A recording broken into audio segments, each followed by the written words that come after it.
One thing that makes me incredibly grateful is about a year ago, my dog, Harvey, had a stroke. And luckily, he's pretty much fully recovered. But my dog is like my child. So for me, it was this Mm. absolutely horrendous experience. And it really gave me a new lease on life where just little moments of being there and having him around brought so much joy. So now, just for me, even just we live in an apartment block, just taking him outside so he can go for a short walk is something that brings a huge amount of joy. And it's allowed me to be a lot more present in the moment. So I've made this a non-negotiable thing I do every single lunchtime. I take a walk outside. I leave my phone behind. I get some fresh air. I'm present with him. I'm walking along the river. It brings a huge amount of happiness to me because I know that that brings joy into my life. I've made it a practice I do daily. So it goes back to that individual of what brings joy. And then you have to force yourself to be present in the moment. So how do you remove anything that could distract you? Usually that's your phone, it's devices, it's something that's stressing you out, whatever that is. How do you actually make sure that that's not getting in the way so that you can be in the moment and feel more of it? Stay connected to gratitude. Hit the follow button right now and join thousands of listeners tuning in each week. We're the Gratitude Seekers. Come join us.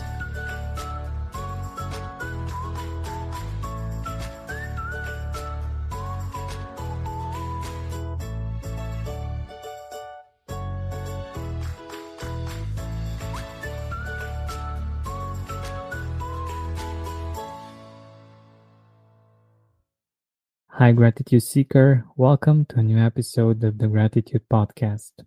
Today's guest is a best-selling author who's worked with CEOs and business leaders in 15 countries. He's currently in the build-up of his new book, Maybe You Should Give Up, 7 Ways to Get Out of Your Own Way and Take Control of Your Life, which is hitting the stores in June. But until then, we will be having this very interesting conversation about mindset, overthinking, self-sabotage, and other very interesting things that we will get into with our guest, Byron Morrison. Welcome, Byron, to the Gratitude Podcast. Hey, thanks for having me on today. My pleasure. So let us know a little bit more about you. I wanted to keep my intro short so that you can help us understand more about where you come from and how you got here. Yeah, sure. So my journey to what I'm doing today very much began over a decade ago. At that point in my life, to be honest, I really wasn't in a great place. I was struggling with my weight. I had no confidence. I was stuck in a job that I was burnt out, and every single day was a challenge to get through. And it was so frustrating for me because I knew that I was capable of so much more, but I was nowhere close to my potential. And then my dad got cancer. And during his treatment, he had most of his bowel surgically removed, and he spent 25 days in ICU, most of that on life support and breathing through a tracheostomy.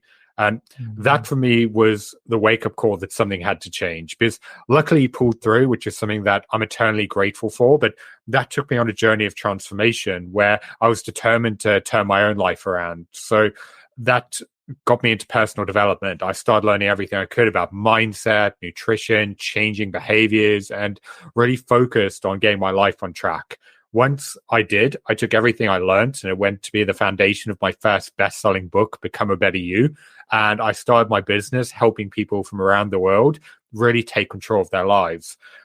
That's really built up over the last 7-8 years where I've had the opportunity to work with people in 15 different countries. I've written 2 more best-selling books. And one of the things I've seen time and time again is the biggest reason most people struggle to change is because they get in their own way. They know what to do, but inevitably they sabotage their own success, which was something that I'd struggled with for so many years on my own path. So that was why I took everything that I learned from helping people really get out of their own way. And it's gone into be the foundations of my new book, Maybe You Should Give Up. So yeah, that's very much just a bird's eye overview of what I've been doing for the last decade. Wonderful, wonderful. And just as a side note, which I think it's really interesting, you have we have a relationship, a bond in the sense that Your better half is Romanian, right? Yeah, she is. She's been in the UK for over 10 years now, but yeah, we do generally go back to Romania about once a year or so. A bit less since the pandemic and everything hit, but yeah, I think we'll probably be going back in the next few months. Yeah, wonderful, wonderful. So, yeah, the first thing that I wanted to ask you is, um, what does it mean to actually take control of your life? So for me, taking control of your life is all about figuring out, okay, what is the life that you actually want to be living and what do you need to do to turn it into a reality?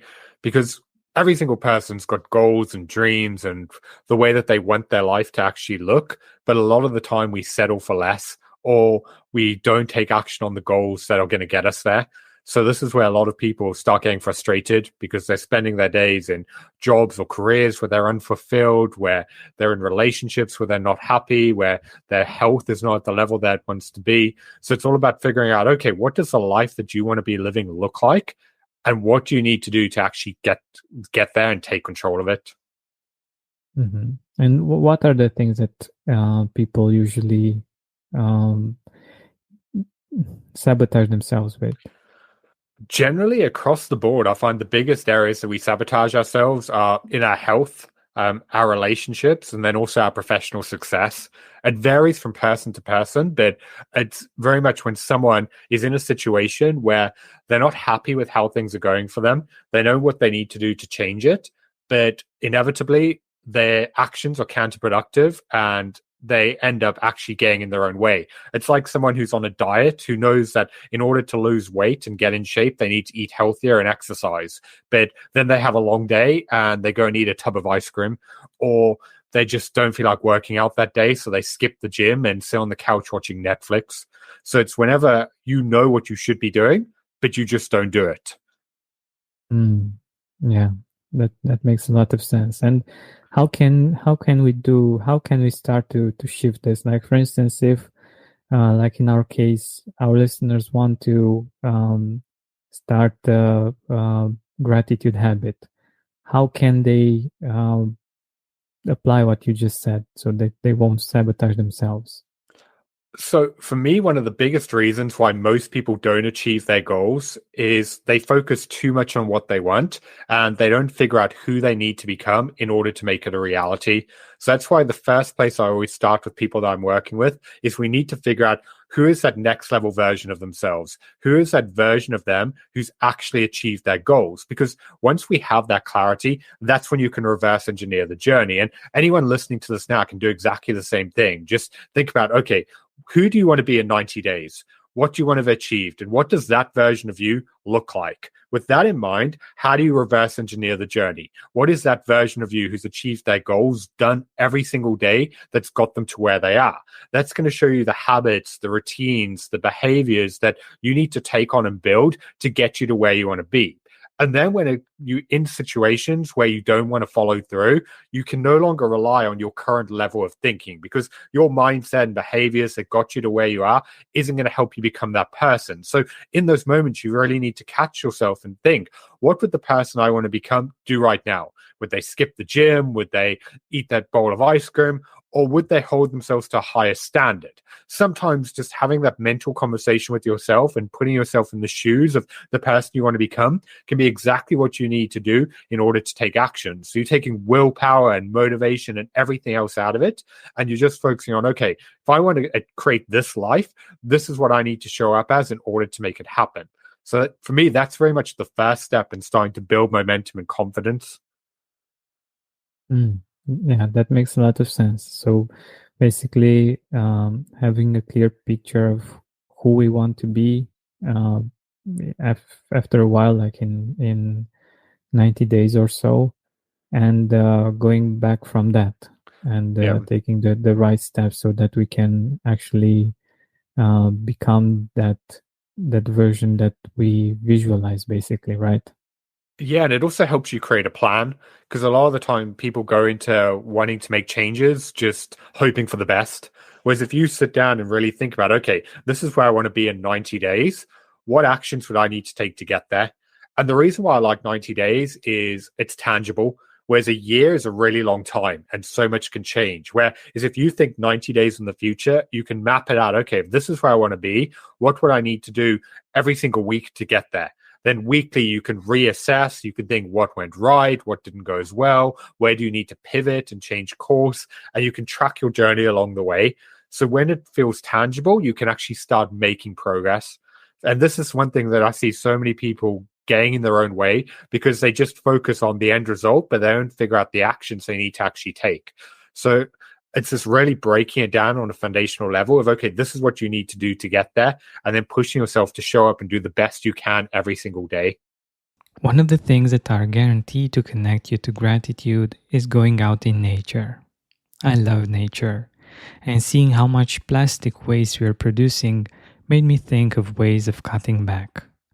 One thing I'm always throwing in my recycling is those huge laundry detergent bottles. But did you know 500 million of those bottles end up in landfills and oceans every single year? That's why I made the switch to Earthbreeze laundry sheets. They come in plastic-free packaging, so they're more eco-friendly than traditional detergent. It's an easy way to get clean clothes without all the plastic waste. Get 40% off with your subscription at earthbreeze.com/gratitude. That's earthbreeze.com/gratitude. I've also included a link in the resources section of this episode so that you can easily access it with just one tap. This show is sponsored by Liquid IV. You know by now that my favorite beverage is water. It keeps me going physically, mentally, and emotionally. Keeping hydrated is key, especially during the holidays when we're always on the go. From the cold outside to the much too hot interiors, we tend to sweat and to forget about the core good habits that end up making us feel drained. With convenient packets of Liquid IV Hydration Multiplier or Sugar-Free Hydration Multiplier, you get 8 vitamins and nutrients, 3 times the electrolytes of the leading sports drink, and no artificial sweeteners. Making a smoothie or a fruit juice can be cumbersome, but with the true-to-fruit flavors, you and your family will keep hydrated in a much more enjoyable way. Dare, pour, live more. One stick plus 16 ounces of water hydrates better than water alone. Powered by LIV Hydra Science, an optimized ratio of electrolytes, essential vitamins, and clinically tested nutrients that turn ordinary water into extraordinary hydration. Even more so, it's non-GMO, vegan, gluten-free, dairy-free, and soy-free. Stay hydrated through the holidays with Liquid IV. Get 20% off your first order of Liquid IV when you go to liquidiv.com and use code GRAT at checkout. That's 20% off your first order when you shop Better Hydration today using promo code GRAT at liquidiv.com. Yeah, that makes perfect sense. And let's take an example. So, like I said, if we want to become a grateful person by in 3 months, in 90 days, so that would mean that we would be most of the time grateful and much more cheerful. And so how would we break that down? How would we know which are the steps? So you need to figure out, okay, what does that look like in your mind? So if you say, okay, I want to be a more grateful person in 90 days, you need to be clear on what would that actually look like. So what does that mean for that person? Then you can start figuring out, well, in order to, what's missing right now that you're not doing that's stopping you from being grateful? So that could be a case of you're too caught up in the stresses of everyday life and you're not taking time to spend with your family or to reflect on your progress or to take some time every single day to stop and really think about what went right, what you need to be grateful for. That could mean that those are the key things that you need to begin with. So it could be taking some time at the end of every single day or every morning to just stop and be like, okay, this is what's going right. These are the things that are really working for me. I'll give you a perfect example of it. One thing that makes me incredibly grateful for is about a year ago, my dog, Harvey, had a stroke. And luckily, he's pretty much fully recovered. But my dog is like my child. So for me, it was this absolutely horrendous experience. And it really gave me a new lease on life where just little moments of being there and having him around brought so much joy. So now, just for me, even just we live in an apartment block, just taking him outside so he can go for a short walk is something that brings a huge amount of joy. And it's allowed me to be a lot more present in the moment. So I've made this a non-negotiable thing I do every single lunchtime. I take a walk outside. I leave my phone behind. I get some fresh air. I'm present with him. I'm walking along the river. It brings a huge amount of happiness to me. And this is because I know that that brings joy into my life. I've made it a practice I do daily. So it goes back to that individual of what brings joy. And then you have to force yourself to be present in the moment. So how do you remove anything that could distract you? Usually that's your phone, it's devices, it's something that's stressing you out, whatever that is. How do you actually make sure that that's not getting in the way so that you can be in the moment and feel more of it? That's wonderful. And I totally agree with this. We need to schedule time to be away from all of these things that are always trying to get our attention. There are so many things nowadays too that are trying to get us to pay attention to things that might or might not be relevant for us in the moment, and it just creates a state of anxiety. It's instead of enjoying the moment, the experience that we're having in that moment, we're just in a reactive mode, and yeah, that's not the best place to be. And yeah, I love the idea. Yeah, I talk about that a lot in my book, Maybe You Should Give Up, where one of the biggest really destroyers of our happiness is our tendency to focus too much on the future and problems that haven't happened yet. And the issue with that is a lot of the time we can build them up in our mind as this huge catastrophe. So we put ourselves through all of this stress and overwhelm. And then in the end, it's not actually that bad. And that's why one of my favorite quotes is, if you stress about something before it happens, you're essentially putting yourself through it twice. And that's why one of the central themes of the book is getting someone to slow down, to stop focusing on the past or the future, and instead pull their attention into the present. Because as cheesy as it sounds, happiness doesn't come from some outcome off in the future, and instead it comes from the process. And the process takes place in the present. And this is why for a lot of the time when you want to be happy and grateful and fulfilled, it comes down to you being able to be in the very moment, to center and ground yourself with what's actually going on. And this is something that I see so many people struggle with, because their attention's always on what they need to get done, or they're focusing on problems that may come up, or they're just living in the past, focusing on things they can't change. And it's just going back to that reactive state of mind that just leaves them stressed and overwhelmed, where they can't actually enjoy life. So for me, it's all about recognizing that and then doing the best that you can, because no one's perfect. You're never going to have this clear, amazing state of mind all of the time. But it's whenever you can, just centering yourself in what's going on and really feeling more of life.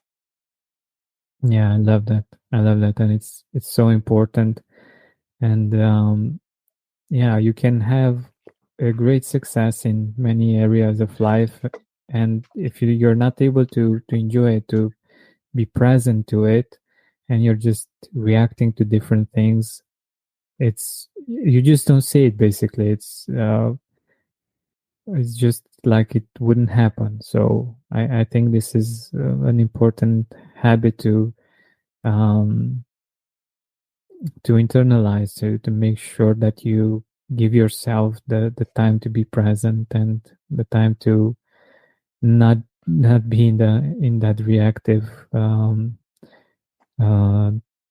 style of being anymore. And I love what you just said regarding the fear and the fact that you're living it twice. I think it's gratitude is on the opposite of that, in the sense that if you're grateful in the moment and you're present, you're enjoying that experience once, but when you relive it, when you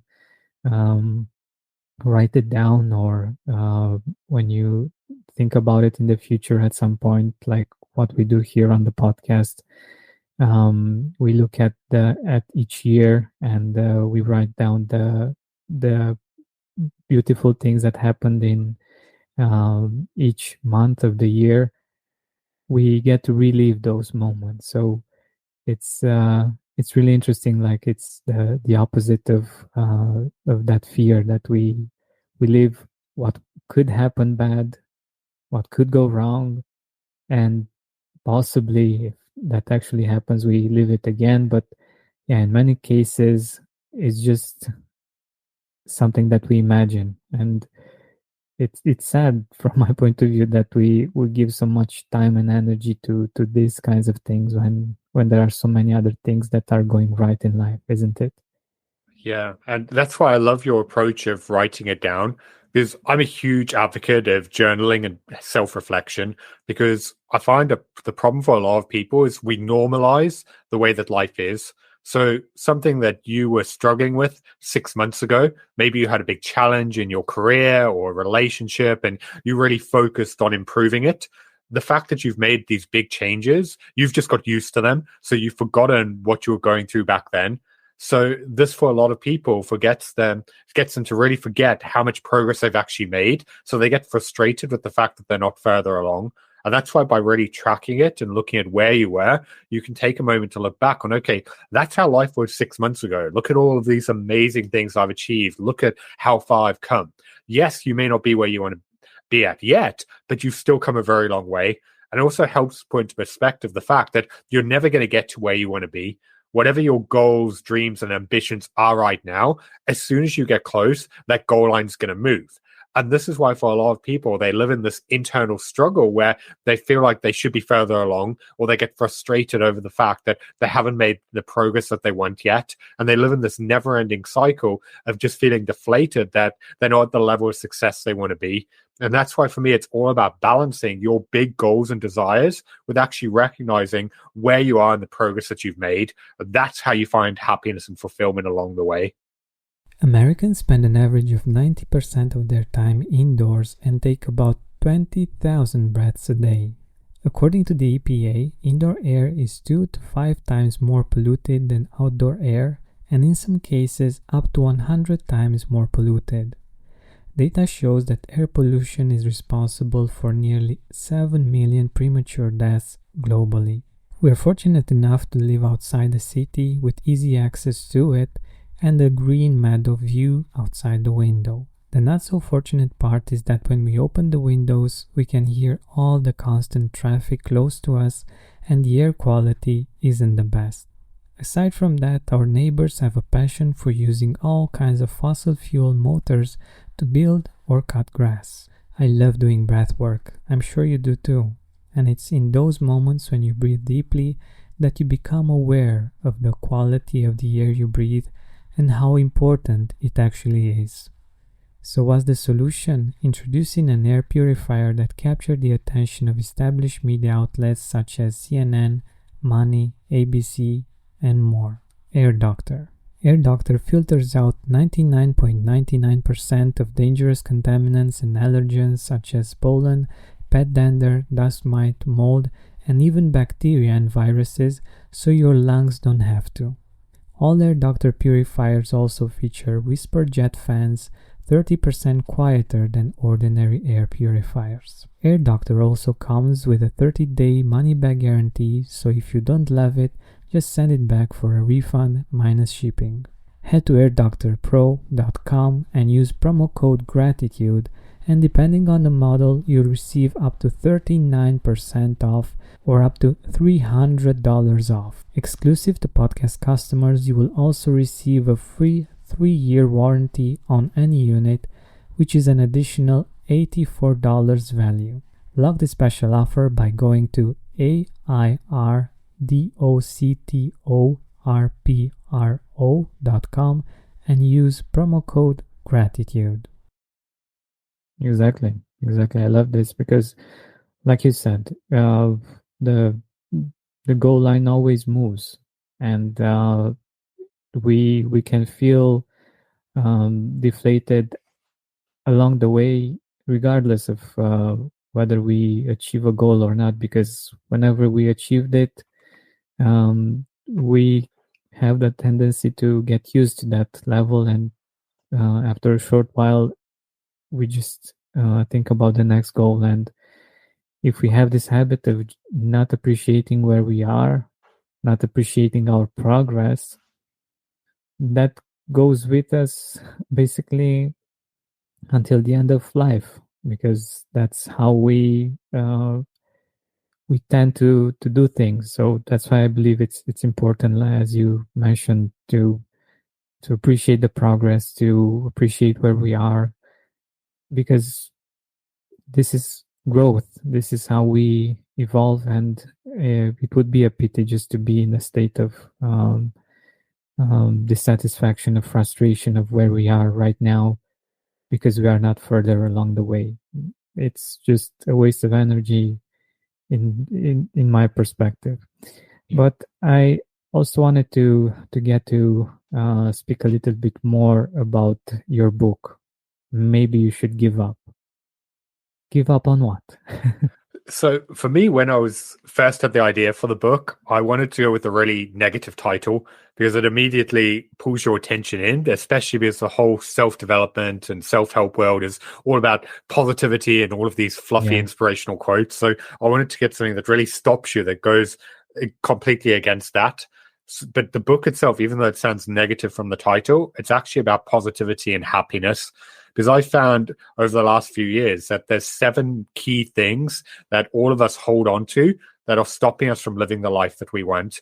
And these are being highly reactive, living in fear, focusing on the future, getting too caught up in the past, being too hard on ourselves, comparing ourselves to other people, and then ultimately putting forth our happiness. So the book itself is all about giving up on all of the things that are stopping you from living the life that you want. So as an example, with one of those I gave of living in fear.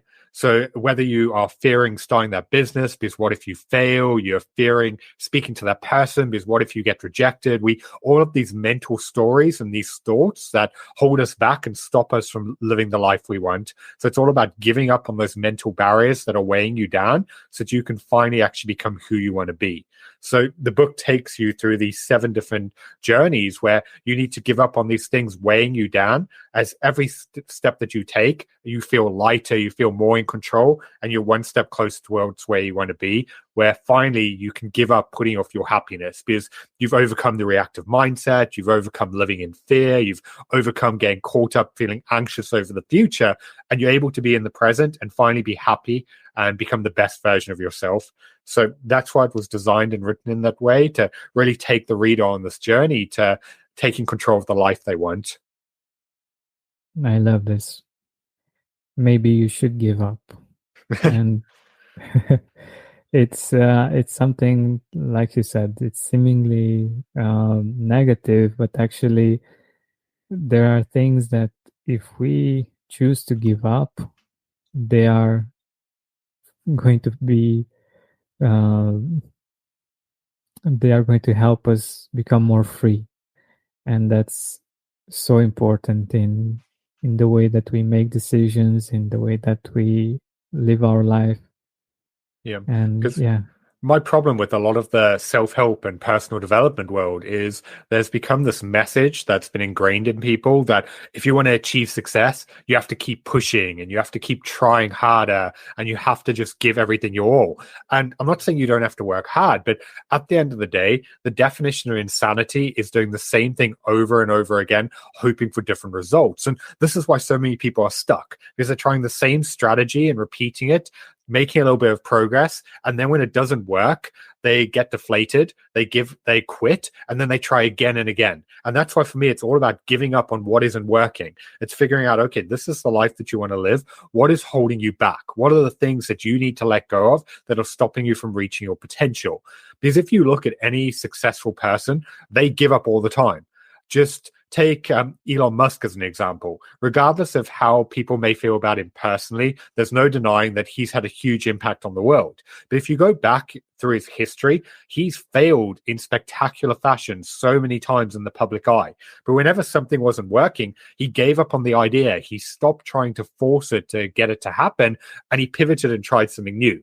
And that's the central theme of the book. It's all about figuring out what are the things in your way that you're holding on to that are causing you to sabotage yourself and getting you to give up on them so that you can finally actually get out of your own way and take control of the life that you want. What a wonderful idea. Just to, I don't know, it just sounds easier or more simple to knowing that you need to give up on some things that rather than like you said, pushing and I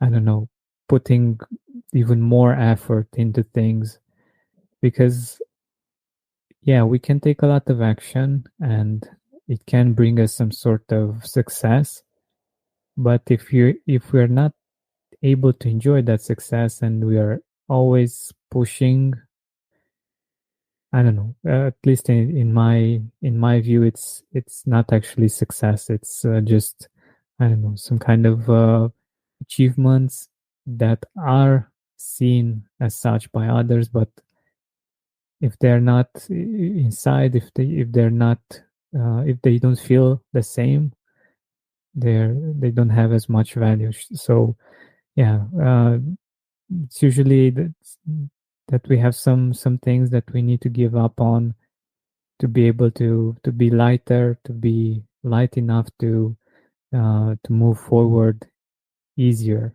and more effortlessly, actually. Yeah. Yeah. A perfect example of that is in section 6 of the book, tying into exactly what you just said. It's all about the theme of giving up being too hard on yourself. Because I find with a lot of the people I work with and speak to, they're their own worst enemy. They have these big goals and desires, but they've also set unrealistic standards and expectations for themselves. And as a result, no matter what they achieve, they never feel like they're enough. They might have this amazing win or this huge success in their life, but their mentally goes straight to, oh, well, I could have done it quicker. Oh, someone else did it better. Oh, I could be doing more right now. So they're never happy because they're always focusing on what's missing rather than what they've done. And this, for me, makes such a negative state of mind because it's always focusing on what's lacking rather than what they've actually done. And that's why a big theme that I talk about in the book is tipping the scale in a way that you're not lowering your goals and ambitions, but instead you're finding that balance where you know when you've done your best, when you can take a moment to be like, do you know what? Yes, maybe there is more that I could be doing right now, but I've given this my all. I've done what I can, and I can find happiness in that. So it's allowing yourself to grow and move forward in a way that you're actually recognizing your progress and finding the fulfillment along the way. This is one of the biggest things I see time and time again with the people that I deal with, where they're not happy and they're unfulfilled because they're always focusing on what they haven't done well enough. And it's just really getting and breaking that cycle. Because if you don't, you're always going to be focusing on what's wrong. And this is why, for me, the book goes through these 7 different areas that for every single one of us in one way or another, we're holding on to, and it's stopping us from actually finding happiness and gratitude. Yeah. And how can we stop this? How can we stop being harsh on ourselves? For me, the starting point is recognizing and being aware on what you've actually done. Because if you're always focusing on the future and you're focusing on where you want to get to, you're not going to be in the present. So it's just taking time to recognize, okay, do you know what? This is what I've achieved. This is what's gone right. This is the progress I've made, and internalizing and coming to terms with actually you gave this your all and you did your best. And that's not saying lowering your standards, but it's just being aware on what you've actually put into it. Because if you're just completely oblivious to that and you're always just focusing on where you haven't done enough or what you still have to achieve, you're living in the future. So you have to pull it into the present. And this goes back to what we spoke about before of tracking and monitoring your journey and really recognizing how far you've come and where you've shown up and done your best. Because if you haven't put in the effort, then obviously you're going to beat yourself up and you're going to feel bad about it. But if you can look at your progress and what you've done and you can say, do you know what? I've put in the work. I've done my best. I've worked hard on this. That's where a lot of the time you can start actually feeling better about it. So it all comes from having that awareness over what you're actually doing. Because if you're just getting caught up in what's happening, you're never going to be able to feel the moment and what's going on. One of the things that are guaranteed to connect you to gratitude is going out in nature. I love nature, and seeing how much plastic waste we are producing made me think of ways of cutting back. One thing I'm always throwing in my recycling is those huge laundry detergent bottles.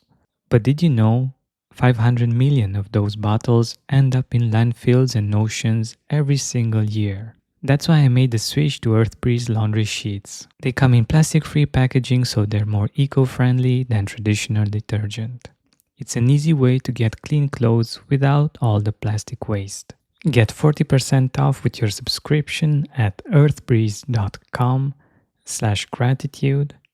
That's earthbreeze.com/gratitude.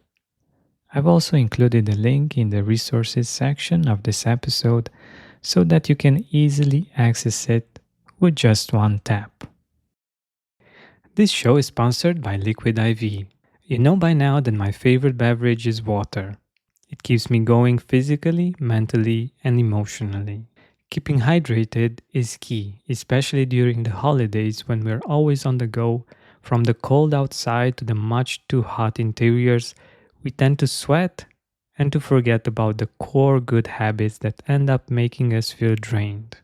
With convenient packets of Liquid IV Hydration Multiplier or Sugar-Free Hydration Multiplier, you get 8 vitamins and nutrients, 3 times the electrolytes of the leading sports drink, and no artificial sweeteners. Making a smoothie or a fruit juice can be cumbersome, but with the true-to-fruit flavors, you and your family will keep hydrated in a much more enjoyable way. Dare, pour, live more. One stick plus 16 ounces of water hydrates better than water alone. Powered by LIV Hydra Science, an optimized ratio of electrolytes, essential vitamins, and clinically tested nutrients that turn ordinary water into extraordinary hydration. Even more so, it's non-GMO, vegan, gluten-free, dairy-free, and soy-free. Stay hydrated through the holidays with Liquid IV. Get 20% off your first order of Liquid IV when you go to liquidiv.com and use code GRAT at checkout. That's 20% off your first order when you shop Better Hydration today using promo code GRAT at liquidiv.com. Definitely, definitely. And this links, in my view, to our ability to not compare with others. How can we go about that as well? Yeah, this is actually another one of the central themes of the book, because I find that for far too many people, the reason why they're not happy is they're constantly comparing themselves to everyone else. You see it all the time. People go on social media and they're scrolling and they're feeling bad about that person's on their dream holiday, or that other person's cramming another 6 a.m. workout. And you see all these things and you build up mental stories about what they mean. But at the end of the day, what you have to remember is people only show you what they want you to see, meaning what you actually view on social media is someone else's highlight reel. So it's completely unfair to compare what's going on in your life to the best bits of someone else's. And you also don't know truly what's going on. Like that person who's on their dream holiday, they could have maxed out their credit card, or that person who's in the gym at 6 a.m., they could be doing that because they've got an unhappy marriage and they're trying to get away. And it's their only place where they can have some headspace. So it's just all about recognizing that actually you don't know what's going on in that person's life. And at the end of the day, it's irrelevant, because even if that person's amazing and having the time of their life, they're great, good for them. It's all about recognizing that you don't have to compare yourself to others because you're on your own path and your own journey. And this is why the guidance that I give in the book of the way that you stop comparing yourself to other people is, firstly, you have to know what you want. You need to know, do you know what? This is the life that I want to be living. Because when you have that clarity, you can see what other people achieve and you'll be like, amazing, good for them. I don't want that though. I want this, and you can focus on it. And step number 2 is you have to get a tunnel vision where you block out everything else and you just focus on yourself. Because if you don't, you're always going to fall into that comparison trap. So going back to the first point, I'll give you a perfect example of this. When I first started my business, a big part of the reason why was because I wanted to work for myself. I wanted to do my own hours. I wanted to build a life of freedom. But a couple of years into it, a few of my friends were doing really well. They were advancing in their career, they were settling down, they were having kids. And I started to feel like I was failing. I was like, compared to them, I'm not where I should be in life. And then I realized, you know what? I didn't want any of those things. I didn't want a career. I didn't want to be tied to a mortgage with kids. I wanted to travel, to see the world, to live my own life. So it was an unfair playing field that I was comparing myself on. But the reason why I felt that way was because I hadn't internalized what I actually wanted. When I did and I put that into perspective, I could just block it out, be happy for them, and focus on my own life. So, like I said, the way that you break that trap is figure out what it is you truly want and then get a tunnel vision focusing on your goals. Yeah, that makes perfect sense. When you know what you want and who you are, yeah, it's much easier to see other people's success or achievements in a different way, and maybe just get inspired if that's the case, or just be happy for them. I think this is the best place to be in. And yeah, by knowing what you want and who you are, everything is much more clear, and you don't feel the need actually to compare that much, because you know that it's just something else. It's a different kind of life that they choose, that they chose, and yeah, you're on your way. And if we think about the other points that we mentioned, the fact that we appreciate where we are and our progress, that makes it so much easier for us to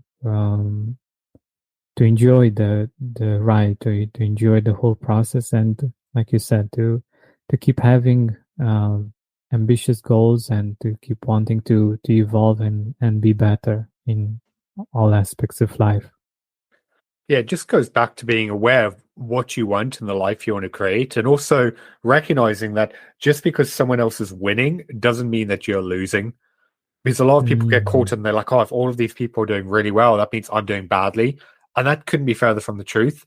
It's just recognizing that, do you know what? Other people are on their own path and they're going to have successes. And that's amazing. Like when you start building other people up, when you feel happiness for the fact that they're achieving what they want, the world becomes a better place. Like we don't have to live in a situation where everything's all about, oh, other people need to be failing for me to feel like I'm doing well. That just brings resentment and also unhappiness. So I'm a big believer in just going in of wanting to build other people up, to want other people to win, because that means that they're actually living a happier life. So it's just internalizing that, do you know what, you're on your own path, focus on what you want, and also cheer for everyone else around you as well. Exactly.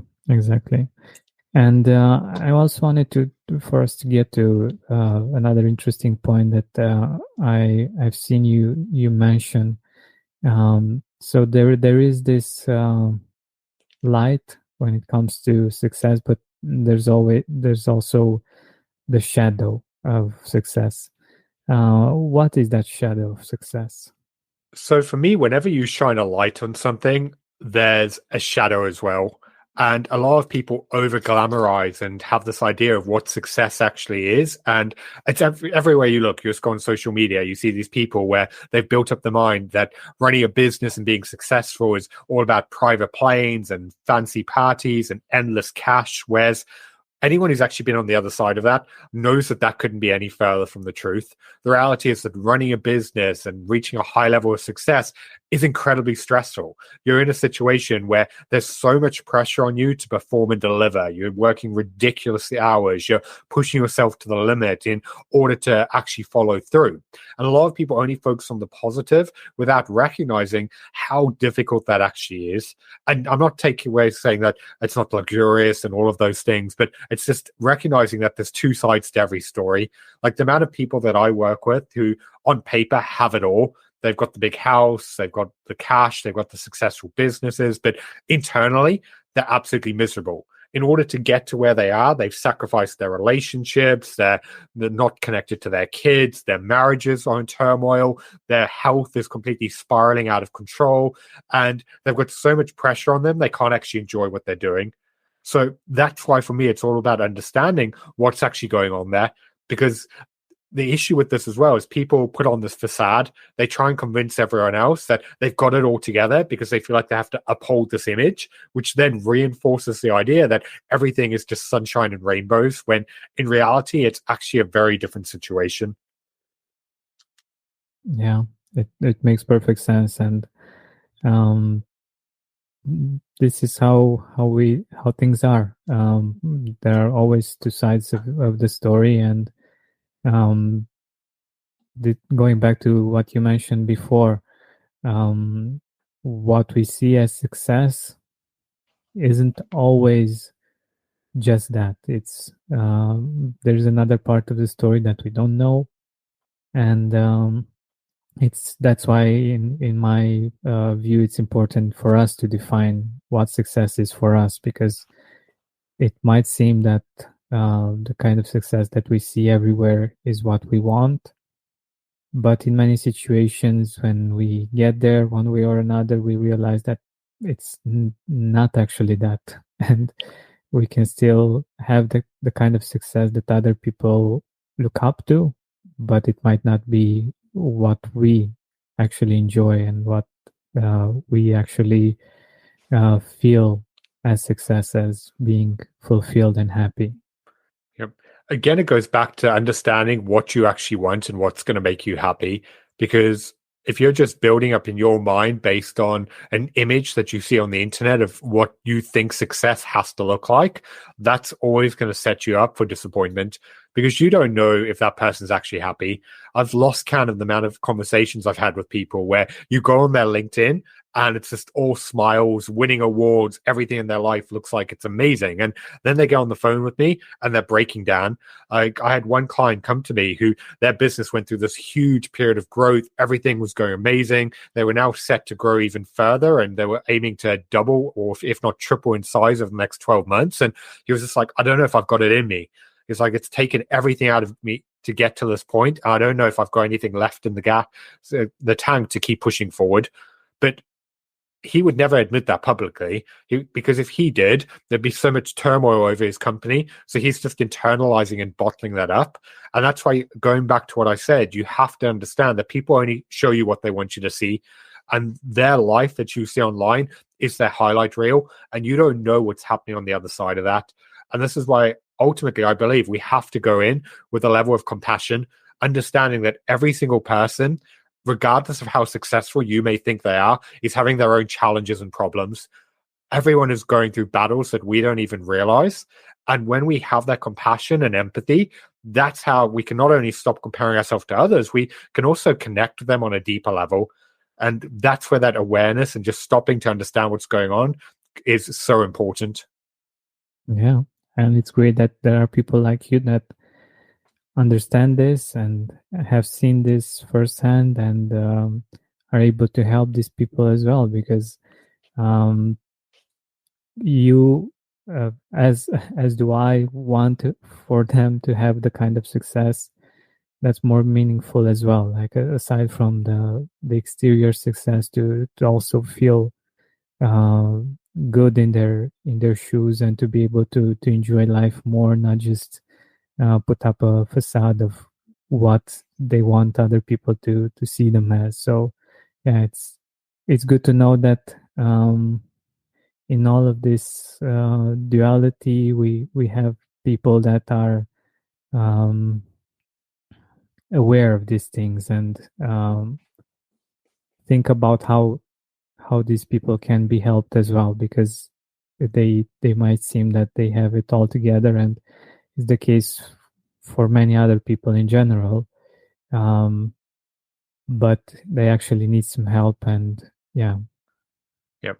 One thing I think that we're all guilty of in one way or another, though, is putting off our happiness.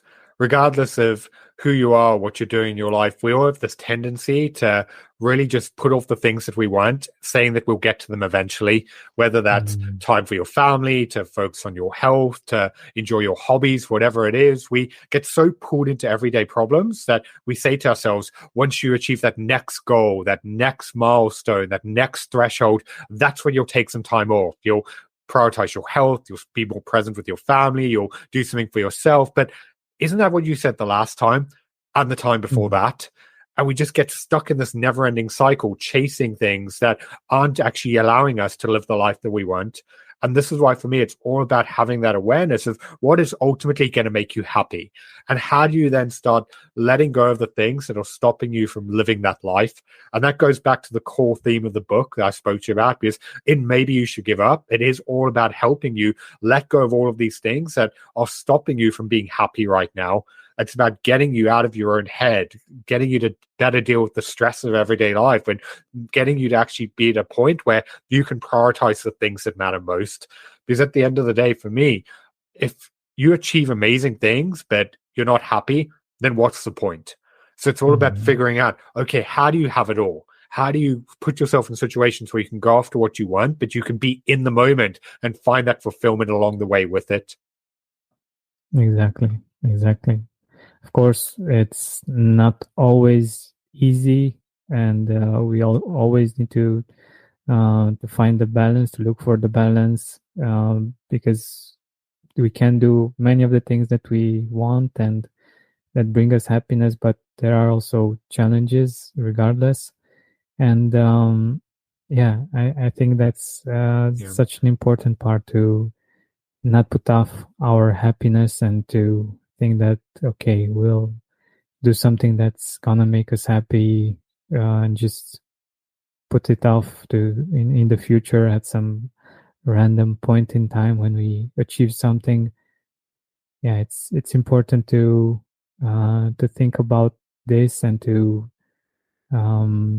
enjoy the journey, and to not forget about what we ultimately want out of life and out of how we live our days. Thank you so much, Byron, once again for being on the podcast, for sharing your wisdom and your experience. I really had a great time, and I'm happy we did this. No, thank you for having me on. That was a lot of fun. Hey, Gratitude Seeker, thank you so much for taking the time to listen to this interview. I really appreciate it. And if you could think of one person that would also benefit from it, share it with them. It might actually be the inspiration that they need to make their day, or maybe even their life, much better. Thank you so much once again. This has been Georgian Benta. Don't forget to keep seeking and spreading gratitude.